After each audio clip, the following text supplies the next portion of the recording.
సరే ఉన్న అమ్మాయిల్లో ఎవరంటే బాగా ఇష్టం? ప్రేరణ. నేను ఓపెన్ గా బిగ్ బాస్ కి చెప్పాను అది. ప్రేరణ చాలా మంచిది. ఓకే. విష్ణుప్రియ ఎప్పుడైనా సిగరెట్ తాగిందా నువ్వు ఉన్నప్పుడు? ఎప్పుడైనా? నేను చూడలేదు బ్రో. అంటే బయటకైతే సిగరెట్ తాగిన పిక్స్ అయితే వచ్చాయి. నాకు తెలియదు, నాకు ఐడియా లేదు దాని గురించి. చూడలేదా? నాకు ఐడియా లేదు. విష్ణుప్రియ ఆట ఎలా ఉంటుంది హౌస్లో? ఎలా ఉంటుందంటే అంటే ఇప్పుడు పృథ్వీతో లవ్ ట్రాక్ అనేది ఎండ్ అయిపోయింది. నీకు అనిపించిందేమో, మీకైతే అనిపించలేదా? ఫ్రెండ్షిప్ అది. అంటే బయటకు వచ్చిన వాళ్ళతో చాలా మందికి లవ్ అయితే ఉంది. నాకైతే ఏమండి ఓపెన్ అప్ అయ్యి ఆవిడే మొత్తం మాట్లాడి చెప్పింది, దాని గురించి నేను చెప్పేది ఏముంది? మరి నువ్వు ఫ్రెండ్షిప్ అన్నా కదా? ఫ్రెండ్షిప్ అనే చెప్పింది ఆవిడ కూడా. లేదు, నేను ఉన్న స్టార్టింగ్ లో 4-5 వీక్స్ అప్పుడు నేను లేను, అప్పుడు ఏం జరిగింది తెలియదు. మేము వెళ్ళినప్పుడు మా ముందు ఓపెన్ అప్ అయ్యి చెప్పింది is a friend to me, and అతను కూడా అదే చెప్పాడు. ఒక మంచి ఫ్రెండ్షిప్ బాగుంటుంది వాళ్ళ మధ్య. కానీ మరి మీ రాయల్ క్లాన్ వాళ్ళు లోపలికి వెళ్ళినప్పుడు నామినేట్ చేసిన రీజన్ ఏంటి? నువ్వు ఓన్లీ ఆటేం ఆడట్లేదు. నేను చేశానా? నువ్వు కాదు. మరి ఒక్క నిమిషం, నేను చేసిన ప్రశ్న నన్ను అడుగు, ఎవరో చేసిన నన్ను అడుగుతావేంటి?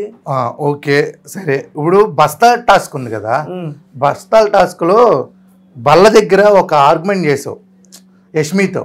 బాబు ఇది తీయడం తప్పు కాదు, రూల్లో ఇది లేదు అంటే, ఒకసారి బల్ల మీద వేసేసిన తర్వాత దాన్ని తీయకూడదు అనేది అక్కడ ఒక నువ్వు ఆర్గ్యుమెంట్ చేసావు కదా.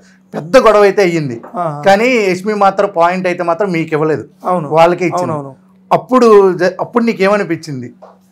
అంటే అది కరెక్టేనా? ఆ పాయింట్ కరెక్టేనా యష్మి చేసింది? బేసిక్గా అక్కడ ఆ అమ్మాయి సంచాలకుగా ఒక నిర్ణయం తీసుకున్నప్పుడు, రూల్స్ అనేది పెట్టుకున్నప్పుడు, రెండోసారి ఆటలో ఎంటర్ అయినప్పుడు మాకు కూడా ఆ రూల్స్ చెప్పాల్సింది. చెప్పకపోవడం వల్ల అంత ఆర్గ్యుమెంట్ జరిగింది. చెప్తే అయి ఉండేది కాదు కదా అని అర్థమైంది. కానీ గొడవ అయితే 2-3 గంటలు అయింది. తెలియదు మరి ఎన్ని గంటలు అయినాయో. మాకే తెలిసింది, టైం ఉండదు అక్కడ ఎన్ని గంటలు అయిందో. కమీడియన్స్ కి కప్పు రాదు అని ఒక డిస్కషన్ చేసావు కదా రోహిణి గారితో, అది నిజంగానేనా? రాదా కప్పు? అది మా అభిప్రాయం. ఈసారి అది మారొచ్చేమో, ఎవరికి తెలుసు. ఎందుకంటే రోహిణి గారు కానీ అవినాష్ గారు కానీ ఎరగాడుతున్నారు. బేసిక్గా ఎంటర్టైనర్స్ అంటే సీరియస్లీ ఎంటర్టైన్మెంట్ జోనర్లోనే చూస్తారు ఎవరైనా కానీ, నేనైనా కానీ అదే అనుకుంటా. అదే ఓపెన్ అప్ అయి క్యాజువల్గా మాట్లాడుకున్నాం, కానీ అది బయటకి ఇంత స్ప్రెడ్ అవుతుంది అని చెప్పి అయితే ఎక్స్పెక్ట్ చేయలేదు.